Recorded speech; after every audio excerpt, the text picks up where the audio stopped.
అప్పుడప్పుడు కొన్ని సంఘటనలు మనిషి ప్రణాళికలన్నింటినీ తునాతునకలు చేసేస్తాయి. దాంతో మనిషి ఆ దురదృష్టానికి తన జీవితంలో కీలక స్థానమిస్తాడు. మానవ భవిష్యత్తు అతడి ప్రణాళికల ఆధారంగానే ఆవిర్భవిస్తుందా? కాదు. ఉదాహరణగా, ఎత్తైన ఒక పర్వతాన్ని ప్రప్రథమంగా అధిరోహించేవాడు దాన్ని అధిరోహించే ముందు కొన్ని ప్రణాళికలు వేసుకోవచ్చు. అయితే ఆ ప్రణాళికలే అతన్ని ఆ పర్వత శిఖరానికి చేరుకునేటట్టు చేస్తాయా? లేదు. వాస్తవం ఏమిటనగా, అతను ఆ పర్వతాన్ని అధిరోహిస్తున్న కొద్దీ అతడికి కొత్త కొత్త సమస్యలు, పరిస్థితులు, కొత్త కొత్త అవరోధాలు ఎదురొస్తాయి. ముందడుగు వేస్తూ తన తరువాతి అడుగు గురించి నిర్ణయం తీసుకుంటాడు. అడుగడుగునా తన ప్రణాళికలు మార్చుకోవలసి వస్తుంది. పాత ప్రణాళికలు అతన్ని లోయలో పడవేయవచ్చు.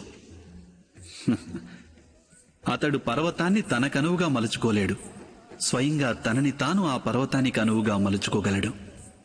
అయితే జీవిత యాత్రలో కూడా ఇలాగే జరుగుతుందా? మనిషి తన జీవితంలో ఎదుర్కొనే కేవలం ఒక్క అవరోధాన్నే, ఒక్క సమస్యనే తన జీవితానికి కేంద్ర బిందువు అనుకొని తన జీవిత గతిని నిరోధిస్తే అతడికి జీవితంలో సాఫల్యం లభించదు. అలాగే అతడికి సుఖశాంతులు కూడా లభించవు.